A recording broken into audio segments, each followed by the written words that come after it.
nazi inamleta mtu kutoka sehemu mbalimbali. Yaani nazi ukitumia vizuri, nazi inaweza kukuletea mtu wako aliyekuwa mbali.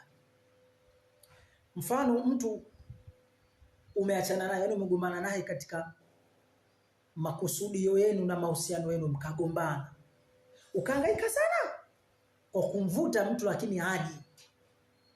Sawa? Nazi si unaifahamu? Ndio. Chukua nazi. Ukishachukua nazi, hii nazi wallahi itakuletea mtu hata kama yuko wapi. Labda awe amekufa,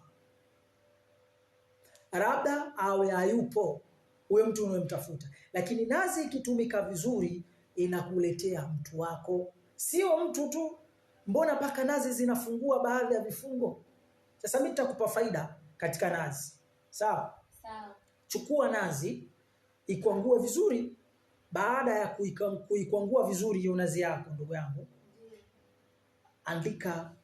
andika shikeri ya kabdhatil kharija. Yaani kuna shikeri 1212, shikeri ya kabdhatil kharija. Andika na wino wa makapeni ya blue kwenye nazi. Andika makapeni ya blue katika nazi. Lakini hii nazi sharti yake ivunje katika siku ya Alhamisi saa 1 asubuhi. Hakikisha katika siku hiyo ya Alhamisi, ndugu yangu, elekea mashariki. Hakikisha tu sehemu hiyo kwamba mimi hapa nilipo ni mashariki. Alafu muite mtu, sema mimi navunja shikeri hii ya kabdhatil kharija. Yaani shikeri inaandika kwenye ile nazi 1212, unaandika mara 7. Unasema mimi fulani navunja shikeri hii ya kabdhatil kharija kwa lengo la kumvuta fulani katika saa hii. Alafu uone maajabu ya nazi inavyofanya kazi. Nazi inafungua vibaya mno.